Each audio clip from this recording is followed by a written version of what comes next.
All right, welcome to our latest Swampcast. Pat Dooley and Robbie Andreu, the Gainesville Sun. We're getting ready to head out to lovely Starkville, and I'm not saying anything bad about Starkville because every time I do, I get all kinds of emails from people who apparently live out there. Why do we always get on the rant about Starkville? I mean, we've only been there a few times. It's not like we've been around the town. I was there. We for don't baseball. know the town. I've been there a couple times. I was there for baseball, but now, and from what I understand, it's actually gotten a lot better. There's a couple. I was talking to Chris Lowe from ESPN. He said there's a couple of good places to eat downtown. And they actually have a couple of actual decent hotels now, finally. We're not in one, though. We're not in one. We're in the thriving suburb of Columbus. At least we don't have to drive out there. No, that's a good thing. We don't have to drive. But if you were going to drive and you were going to go halfway, would you go to Tallahassee? No. That's not halfway. That's like a fifth of the way. That's like down the road. I mean, what are you This is directed at Trish, by the way.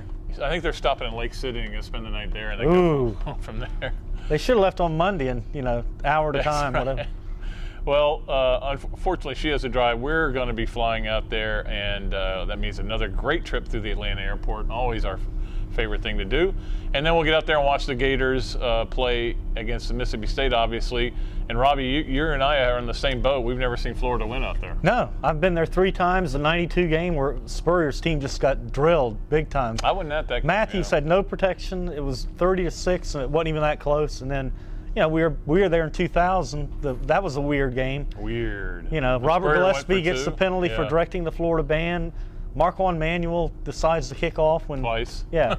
So it was a weird game, and they lost that game. And then, of course, everybody knows 2004, which you wrote about earlier this week, which was actually turned out to be a great day in Florida football history if you look at that one. It did, and for a lot of schools were affected and didn't even know it at the time, because who knows if Ron Zook wins that game and beats Georgia next week, which I think he would have, and they go on and they keep him, and then Urban Meyer goes to Notre Dame. Where does Charlie Weiss go? If Zook then gets fired the next year, does Bobby Petrino be the Florida coach? I mean, there's a million things that were affected. Phil Fulmer was affected, didn't even know it at the time. Fate stepped in, though, and dealt Zook what probably everyone thought he was going to get. Yeah, it did, and they were bad that day. I mean, 38-31. And the question everybody's got is, can Florida avoid that trap again of going out there? One of the reasons I think they don't play well is there's no real incentive. There's no. Hey, let's go beat the Bulldogs, Here's the incentive. They almost got beat last week. They still want to play for a national championship. If that's not incentive enough, and then, it's the Mullen factor. Yeah. You don't want to lose to a guy who's been working for you for 10 years. Well, he knows everything Urban knows, and Urban knows everything he knows, but does he know that he knows that he knows what he knows? And if he does he know that he knows it? But do you know that? I know it all.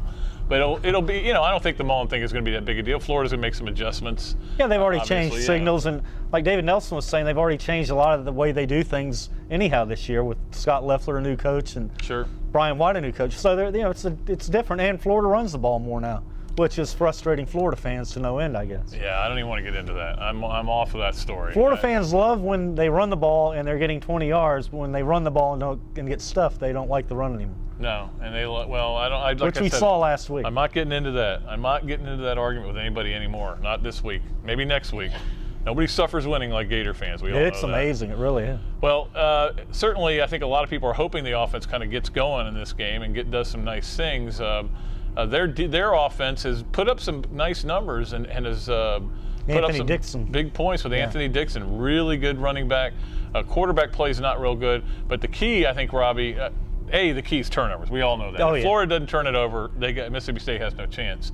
But they're not, as you wrote earlier this week, Florida's soft in the middle right now. Not because Omar Hunter's soft, but they don't have many players at tackle, and their middle linebacker's questionable. They're down to 2 tackles, and you're talking about a team that runs the ball at the middle a lot with Dixon. So it's a real problem area. If a guy gets hurt there, they're in real trouble. I mean, now you've got Duke Lemons. He's the starting nose tackle in the Joker package, and he's 260. They list him at that, but is he that big? I don't know. Well, you remember the day they brought him in for interviews, and we thought it was Chaz Henry, so that was that's not a good sign when you're a defensive lineman mistaken for a punter. Yeah, even though he is an athletic punter. He is, and Duke Lemons plays hard. And he does. He's got a great motor. He's kind of a smaller version of Justin Tratown. That motor's going on. Yeah, they play a lot alike for sure. So we'll see what happens there, and certainly. Florida, as everybody knows, has not had a lot of success in the state of Mississippi. It certainly hadn't had any success there in a long time. But I think what people have to remember is these guys have never played there. No. And these guys don't know anything about that, and these guys don't care about anything about that. And Urban Meyer's never coached there, but they're saying it's going to be a record crowd, 55,000. Yeah, this is a big deal. This is going to be a big deal at Mississippi State. You know, number 1 or number 2 Florida, depending on your poll, coming there, and it's a chance. They have a chance to win the game. You know, they should have beaten LSU out there earlier in the year, so you know they think they can win this game, and it's going to there's going to be a great atmosphere out there. Yeah, it will be. It will be. And, you know, and we've talked about this before. Florida's going to get everybody's best game. They're going to play their hardest they've played all year against Florida. Obviously, they're going to want to play for their coach who coached at Florida. They're going to want to beat the national champs. They're going to beat Tebow. And those things are going to happen. I read a quote from one of their defensive players saying they wanted to get at Tebow, hit him early and rattle. We've heard that every game for the last 4 years, I think. Yeah, don't make him mad. That's not worked out for anybody. Ask Geno Hayes about that. You know, it just doesn't work out when you make him mad. So we'll see what happens. There's a lot of good games in the SEC around the SEC, and or I should say around the South.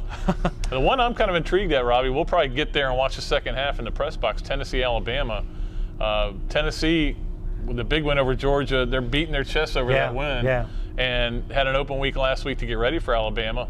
And they got another situation where they have an assistant coach who coached Alabama last year. Yeah, and Monty Kiffin, 2 weeks to get ready for Alabama's offense. You saw what he threw at Florida when he had all summer to do it. So, this could be where Mark Ingram's Heisman chances either skyrocket or fall flat. Yeah, because they're going to have a pretty good game plan, I think. And Alabama's offense, people talk about Florida's offense. Alabama's offense isn't looking all that great either. And they've been bad in the red zone the last 2 weeks. So, I think that it'll be interesting to see how that one turns out. And the one thing is, though, you can't think Jonathan Crompton's going to do what he did against Georgia. No, I can guarantee you that. Alabama's secondary is a little better. He's going to look like Jonathan Crompton again in this game. Jonathan Crompton.